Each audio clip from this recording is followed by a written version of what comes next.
नमस्कार दर्शक बंधु जय जगन्नाथ मु दिव्य आपण मानक स्वागत जनाऊँगी आज आउ एक जॉब इनफॉरमेशन नुआ वीडियो को दर्शक बंधु निजुक्ति को नहीं एक बड़ घोषणा कर राज्य सरकार तेबे ओडिशार प्रत्येक पिलापाई आसिला नुआ सुजुग तेबे एणिकी प्रति पंचायत रे निजुक्ति हेबे जणे लेखाए पियन जहाँकि बड़ अपडेट बर्तमान आसी राज्य प्रति पंचायत रे जणे लेखाए पियन निजुक्ति देवे राज्य सरकार तेबे ही निजुक्ति को नहीं एक ऑफिशियल लेटर मो पाखे अच्छी जहाँकि आपको देखी नचेत आपण मैंने फेक बोली भाविबे खबरटी को तेबे ही पंचायत रे जो पियन निजुक्ति हेबे तार समस्त डिटेल्स आपण सहित शेयर करी भिडियोटी भल लगे गोटे लाइक करेंगे अन्य शेयर करेंगे चैनल को सब्सक्राइब करने एमती नुआ नुआ इनफॉरमेशन पाइबापी तेबे प्रथमे खबरटी को भल भाव पढ़ी निपर ऑफिशियल लेटरटी आपको देखी ऑफिशियल लेटर केबे कौन निजुक्ति आसो डिटेल्स ऑफिशियल लेटरटी को देखा जाना तेबे राज्यर प्रति पंचायत रे पियन निजुक्ति नहीं सरकार बड़ घोषणा जानतु दरमा केते रही गाँ को सरकार गुरुत्व पंचायत में मिल निजुक्ति राज्यर प्रति पंचायत में दिज्व पियन को निजुक्ति एने पंचायत राज पानी जल विभाग पक्षर प्रक्रिया आरंभ होती तेबे ओडिशार 30 टी जिला एवं 314 टी ब्लॉक रे मोट 6794 टी पंचायत रही सरकारी चिठी अनुसार राज्यर समस्त पंचायत रे सृष्टि होब पियन पदवी तेबे देखो ए पदवी सरकार संपूर्ण भाव में नुआ कर तैयारी तेबे पूर्वर पंचायत रे कौन भी पियन ना आपने जानते तेबे बर्तमान राज्य रे सारा राज्य रे आमर 6794 टी पंचायत रही तेबे बर्तमान 6794 टी पंचायत पियन पदवी रे निजुक्ति आसापी जाऊँगी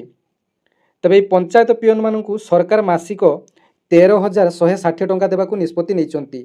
तेबे एही दरमा पियन कार्यदक्षता उपरे बढ़ी पारे किंबा ह्रास हो पारे बोली चिठी रे उल्लेख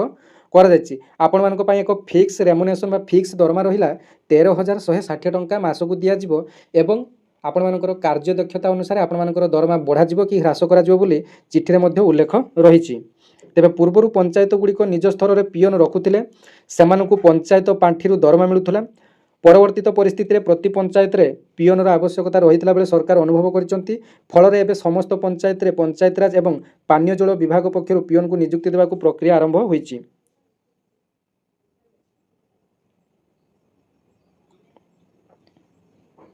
तेबे पूर्वरु रहिथिबा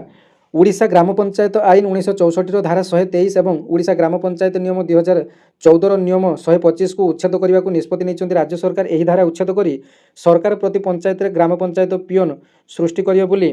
निर्देश देइचंती एने पंचायत राज एवं पानीय जल विभाग पक्षर समस्त जिलापाल जिला परिषद एवं बीडीओ मानू अवगत करा जायछि पंचायत स्तर रे पियन नियुक्ति द्वारा लोके गाँव में सरकारी सुविधार लाभ सहजरे उठाई पारिबे बोली आशा करा जाउछि पूर्वर सरकार राज्यर समस्त ग्राम पंचायत पंचायत समिति एवं जिला परिषद कार्यालय रे बायोमेट्रिक उपस्थापन व्यवस्था करने को कही सरकार समस्त कर्मचारी लगी बाध्यतामूलक होब बायोमेट्रिक उपस्थान एने पंचायत एवं पानीय जल विभाग को मध्य चिठी हो सारी तेबे आपण माने ऑफिशियल लेटर टी को देखि पारुथिबे जोंथरे आपण मानकर पंचायत राज एवं पानीय जल विभाग तरफ नोटिफिकेशन आपण मानकर आसीछि आपण माने देखि नियंतु गवर्नमेंट ऑफ ओडिशा जोंथरे आपण माने तारीख मध्य देखि पारुथिबे 24/11/2025 रो तारीख मध्य आपण मानकर पड़ीछि एवं एठारे देखंतु डायरेक्टर पंचायत राज एवं वाटर डिपार्टमेंट डायरेक्टर एठारे सिग्नेचर मध्य रहिछि तेबे देखंतु एठारे आपण मानकर दरमा विषय मध्य लेखा जायछि जे आपण मानकु 13,160 टंका आपण मानकु प्रति मास मिलि जिवो बे आसंतु जानिबा एही पंचायत पियन मानकर नियुक्ति प्रक्रियाटी केमिति होबो तेबे देखंतु वर्तमान एटा नुआ पोस्ट क्रिएशन करा जायछि हुए तो एटा आपण मानकर डायरेक्ट रिक्वायरमेंट मार्क सिलेक्शन रे मध्य करा जाय पारे नचेत आपण मानकर एथि पय एक परीक्षाटी मध्य करा जाय पारे वर्तमान सुधा एही नियुक्ति को नहीं आपण मानकर सिलेक्शन प्रक्रिया केमिति कोन रहइबो ताकू वर्तमान किछि भी स्पष्ट सूचना आसी नहीं तेबे परवर्ती वीडियो रे आपण मानकर जेतेबेले फुल नोटिफिकेशन टी आसीबो आपण मानको पई तेबे आपण मानको पई मु आउ थरे एक नुआ वीडियो टी नै आसीबी सेथरे आपण मानकर सिलेक्शन प्रक्रिया केमिति कोन रहिबो कोंटी सिलेक्शन केते वैकेंसी तेबे सारा ओडिसा रे वैकेंसी टी 6,000 प्लस रहिबो आपण मानकर जेतुटी पंचायत सेतुटी आपण मानकर वैकेंसी रहिबो तेबे यार डिटेल्स फुल नोटिफिकेशन टी आसिले जना पड़िबो केमिति कोन आपण मानकर सिलेक्शन प्रक्रिया टी हेबो डायरेक्ट रिक्वायरमेंट होबो ना एथरे आपण मानकर एग्जाम पैटर्न किछि रहिबो डिटेल आपण मानकर फुल नोटिफिकेशन आसिले जना पड़िबो ता पूर्वरु अनुमानिक करी कि कहबा किछि भी लाभ नै जेहेतु एटा आपण मानकर पंचायत लेवल जॉब रही तेबे 10 पास आपण मानकर एथरे सर्वनिम्न आपण मानकर 10वीं श्रेणी पास करथे आवश्यक एवं परवर्ती समय एज रिलैक्सेशन आपण मानकर एज केते कोन एवं सिलेक्शन प्रक्रिया ए सब डिटेल नोटिफिकेशन आसिले आपण मानकर शेयर करबी धन्यवाद जय जगन्नाथ।